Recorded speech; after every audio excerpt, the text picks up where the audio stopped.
Bienvenue à cette édition de l'information sur Miracle TV+, à la une de cette édition. Côte d'Ivoire, permis suspendu pour un chauffeur filmé au volant. Info chrétienne, progrès dans la traduction de la Bible. Enfin, le Real Madrid lutte contre le racisme au sein du football. Bienvenue à cette édition de l'information. Nous débutons avec une information heureuse.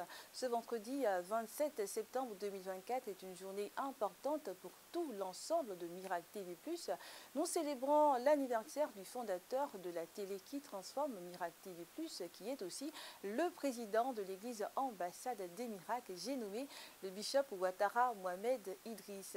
Il a su toucher de nombreuses vies par sa foi et son dévouement, par son leadership inspirant, par sa détermination, sa compassion et son amour pour Christ sans limite font de lui un modèle pour chacun d'entre nous.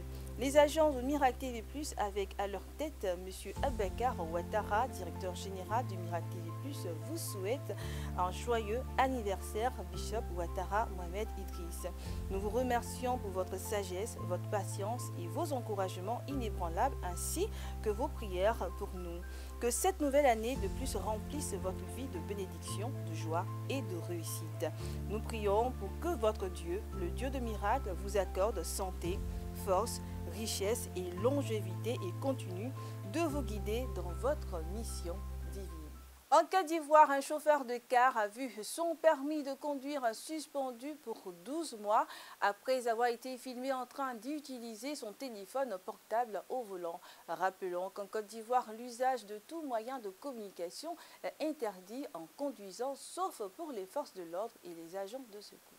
Usage de son téléphone au volant de son autocar de 53 places pendant le trajet Gagnoa-Abidjan. Ainsi, ce chauffeur d'une compagnie de transport en commun transgresse-t-il la loi? La vidéo qui le dénonce devient virale sur les réseaux sociaux et suscite le même 1er septembre 2024 une enquête de la commission technique de suspension et de retrait du permis de conduire.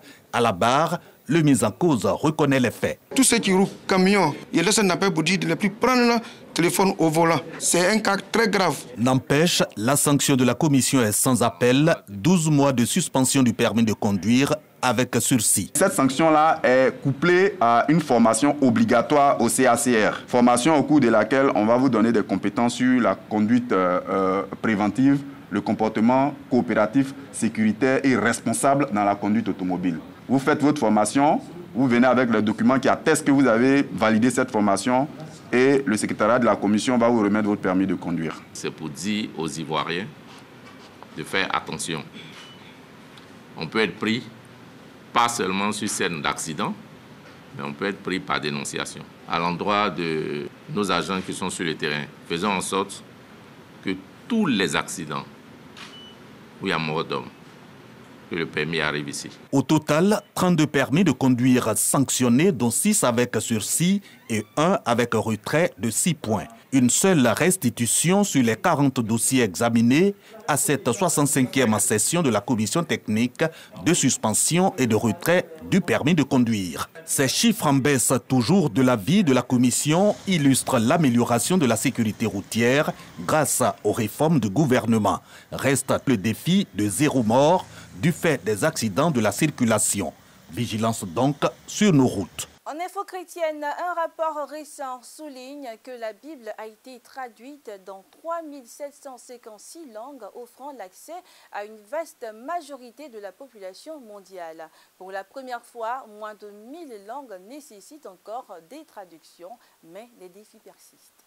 Selon un rapport de Wycliffe de septembre 2024, les traductions de la Bible existent dans 3756 langues, permettant à 98% de la population mondiale d'accéder à au moins un passage.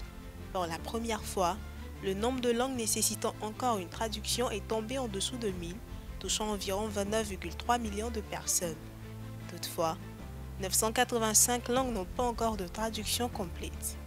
Malgré les 1524 projets de traduction en cours et les 20 nouvelles traductions intégrales achevées, l'objectif de la vision 2025 de commencer toutes les traductions nécessaires ne sera pas atteint.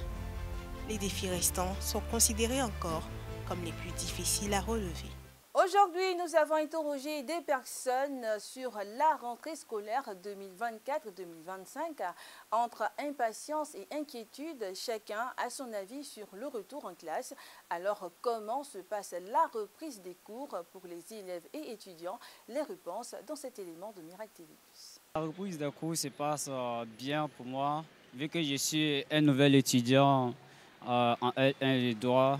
Donc, pour le moment, ça se passe bien. La difficulté se trouve au niveau des photocopies. Voilà, vu qu'on imprime trop les documents que les professeurs nous demandent. Voilà, sinon, au niveau des cours, il n'y a pas de problème. La rentrée scolaire, je pense que pour le moment, nous, parents d'élèves, nous essayons de faire mains et pieds afin que nos enfants puissent aller à l'école. C'est lent, mais je pense qu'on va arriver. Et il faut dire que pour cette année, bon, on voit que c'est un peu difficile, ça il faut le reconnaître. Avec les déguerpissements, vraiment, ça crée beaucoup de problèmes aux parents d'élèves, mais on va arriver.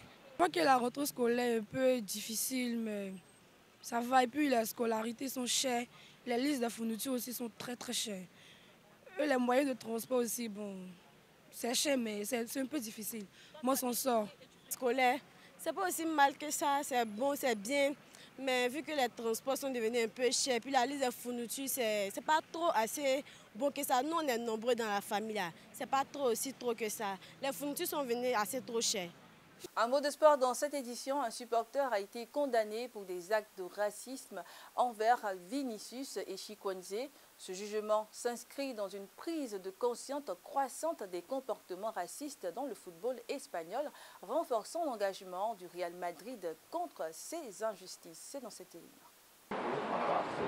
Un tribunal espagnol a condamné à 1 an de prison avec sursis un supporter de football pour avoir proféré des insultes racistes contre Vinicius Junior et Samuel Chukwueze, a annoncé jeudi le Real Madrid. L'incident s'est produit lors de 2 matchs en février 2023 au stade de Majorque. Le supporter a aussi été interdit d'accès au stade en Espagne pendant 3 ans. Une sanction allégée après avoir présenté des excuses écrites à Vinicius et suivi un programme de sensibilisation. Les insultes racistes envers Vinicius ont marqué la saison dernière. En janvier, 3 supporters de Valence ont été condamnés pour ces actes, une première dans le football espagnol.